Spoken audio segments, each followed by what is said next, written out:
নমস্কার বন্ধুরা, আমি মুক্তা। আমার নতুন একটা ভিডিওতে তোমাদের সকলকে জানাই অনেক স্বাগত আর অনেকটা ভালোবাসা। আশা করি তোমরা সবাই খুব ভালো আছো। আর আজকে হলো সোমবার, আর এখন ঘড়িতে বাজে 10টা 25। আর আমি এখন নিয়ে বসলাম চা আর বিস্কুট নিয়ে। এখন চাটা খাবো। এখন চা নিয়ে বসছি মানে স্নান ধান পুজো সকালের আশিবাসী সমস্ত কাজ কমপ্লিট, আর এখন বসে চাটা খাবো। আর এই যে আমার ট্যাপখানা নিয়ে এখন বসবো, অনেকটা সময় নিয়ে বসে চাটা খাবো।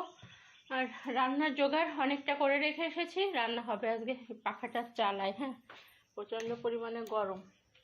অম্বুবাচী যেহেতু চলছে, আজও অম্বুবাচী আছে, তো ইলিশ মাছ খেতে হয়, কচুর শাক খেতে হয়, তো সেগুলো আজকে খাবো। কচুর শাক তুলে এনেছি, বাগানেই আছে। কচুর শাক কেটে আনলাম, আর ইলিশ মাছ তো ফ্রিজেই ছিল, তো সেগুলো এখন রান্না বান্না করবো। আজকে ইলিশ মাছ আর হবে আলু আর কাঁচকলা দিয়ে আর কচুর শাক। এইগুলো আজকে রান্নার মেনু। মেয়ে খেয়ে দিয়ে অলরেডি স্কুলে চলে গেছে, ওর গাড়ি আসে এখন 9:45-টায়। তো এখন চাটা খাই, পরে কথা বলছে। এখন বেশি বকবক করতে গেলে পরে চাটা ঠান্ডা হয়ে যাবে আর আমার মাথাটা ধরে যাবে। এমনি সকাল থেকে আজকে মেজাজটা একদম খিচড়ে আছে, ঘুম থেকে উঠেই। তো যাই হোক, পরে কথা বলছি। চুলটা সামনে থেকে কোনো রকমে আঁচড়ালাম, আর সিঁদুরটা এখনও পরা হয়নি। ঠিক আছে, চা খাই, তারপর একটু ফিটিং হয়ে তারপর তোমাদের সামনে আসবো, ঠিক আছে? আসলে কি বলো তো, নিজেকে যখন ক্যামেরার সামনে আনি না, তখন মনে হয় একটু ফিটফাট হয়ে তারপর ক্যামেরার সামনে আসি, কিন্তু সবসময় সেটা সম্ভব হয় না। আর সবসময় না কথা বলতেও ইচ্ছা করে না, মনে হয় মাঝে মধ্যে মুডটা এমন থাকে, মনে হয় যেন চুপচাপ থাকি। আর চুপচাপ থাকতে আমার বেশ ভালোই লাগে, বেশ চুপচাপ কাজ করলাম, একটু গান চালিয়ে রাখলাম এরকমটা। কিন্তু সবসময় গান চালিয়েও রাখতে পারি না, দেখা যাচ্ছে কপিরাইট আসবে এরকম, আর সেজন্য তো তো রান্না করছি ইলিশ মাছের মাথা দিয়ে কচুর শাক। তো মাথাটাকে আগে ভালো করে ভেজে নিলাম, আর তেলের উপরে সে মাথা ভাজা তেলটার উপরে দিয়ে দিচ্ছি পাঁচফোড়ন আর কিছু কাঁচা লঙ্কা। তবে কাঁচা লঙ্কাটা পরে দেবো, কারণ না হলে না লঙ্কাটা একদম পুরো ঢেকে যাবে আর প্রচুর পরিমাণে ঝাল হয়ে যাবে।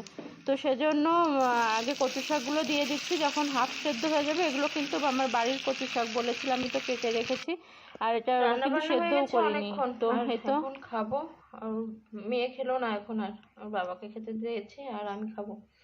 কচুর শাকটা একদম গলে মিশে গেছে, দেখো কতটুকু হয়ে গেছে একদম। আর নেব মাছের ঝোল।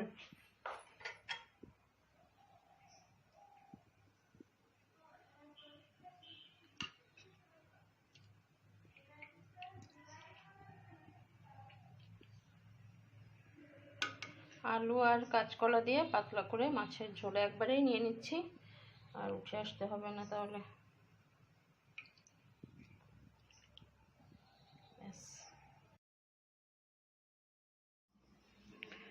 সেই দুপুরে বাজার এসেছে, কিন্তু গোছাতে ইচ্ছা করেনি, খেয়ে দিয়ে ঘুমিয়েছিলাম।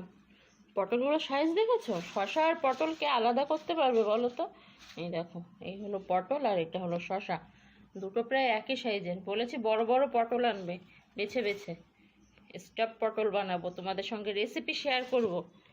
একদম বেছে বেছে লক্ষ্মী ছেলের মতো সুন্দর সুন্দর পটল কিনে এনেছে। পটল সস্তা নাকি, 15 টাকা কিলো। আর আলু পেঁয়াজে লেগেছে আগুন, 60 টাকা আলুর কিলো, 80 টাকা পেঁয়াজের কিলো, আর 100 কত টাকা যেন বললো ঝাল লঙ্কার কিলো, বুঝলে? সেসব বাজারে এখন আগুন।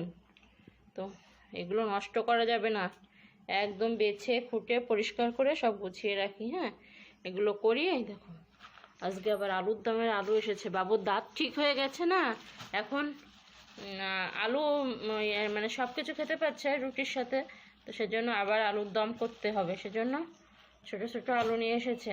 পুঁই শাকগুলো কেটে রাখতে হবে, কিন্তু কালকে তো পুঁই শাক রান্না করবো না। ঠিক আছে, পরে আসছি। সবজি বাজারগুলো গোছানো কমপ্লিট। আর সবজি বাজার মুদি বাজার এগুলো যেদিন আসে না, মনে হয় যেন বিশাল একটা ঝামেলা। কিন্তু আগে কিন্তু এরকমটা লাগতো না, জানো তো। এখন যেহেতু অনেক দিনের বাজার, বেশি বেশি বাজার আসে, সেগুলো গোছাতে যেমন ঝামেলা লাগে, আবার খেতেও কিন্তু অতটা ভালো লাগে না। টাটকা জিনিস খেতে গেলে যেমন স্বাদ লাগে, কিন্তু ওই যে মানুষ হয়ে গেছে এখন অলস, তো রোজের বাজার কে আর রোজ করে? ওর থেকে কিনে এনে রেখে দিই, ফ্রিজের মধ্যে চাপিয়ে রাখলে ওগুলো একদম তরতাজা থাকবে, সেটাই সপ্তাহ ধরে খাও। তো প্রত্যেকের ঘরে ঘরেই এখন এরকম সিস্টেম হয়ে গেছে, শুধু শুধু আমার বক বক করলে তো চলবে না।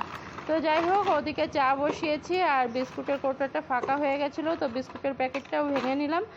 আর ওদিকে একটু ঘুগনি চাপিয়েছি, ঘুগনি খাওয়া হবে আজকে। তো ঘুগনি প্রায় হয়েও এসেছে, তো বিস্কুটটা ঢেলে নিয়ে আর ঘুগনি ততক্ষণে দিয়েও দিয়েছি, কিন্তু তোমার দাদাভাইকে দিয়ে দিয়েছি, মেয়েকেও দিয়ে দিয়েছি, এবার আমার খাওয়ার পালা। তো চলো, আজকে ছোট্ট একটা ভিডিও তোমাদের সঙ্গে শেয়ার করলাম, কেমন লাগলো অবশ্যই কিন্তু কমেন্ট করে জানিও। আর ভিডিও ভালো লাগলে লাইক করো, আর যদি মনে হয় যে না আমাকে সাপোর্ট করা যায় তো অবশ্যই ফ্রেন্ডস ফ্যামিলির মধ্যে ভিডিওটা শেয়ার করে দিও। তো ঠিক আছে, দেখা হবে নেক্সট ভিডিওতে অবশ্যই নতুন একটা ভিডিওর সঙ্গে। নতুন ভিডিও দেখার নিমন্ত্রণ জানিয়ে আজকে আমি টাটা করে বিদায় নিয়ে নিচ্ছি। তোমরা সবাই খুব ভালো থেকো, আজকের মতো টাটা বাই বাই। আর এই যে আমি একটু জুত করে নিচ্ছি, এর মধ্যে একটু লেবু দিলাম, তারপরে একটুখানি পেঁয়াজ দিলাম, দিয়ে এবার আমি এটাকে ভক্ষণ করব। তো চলো।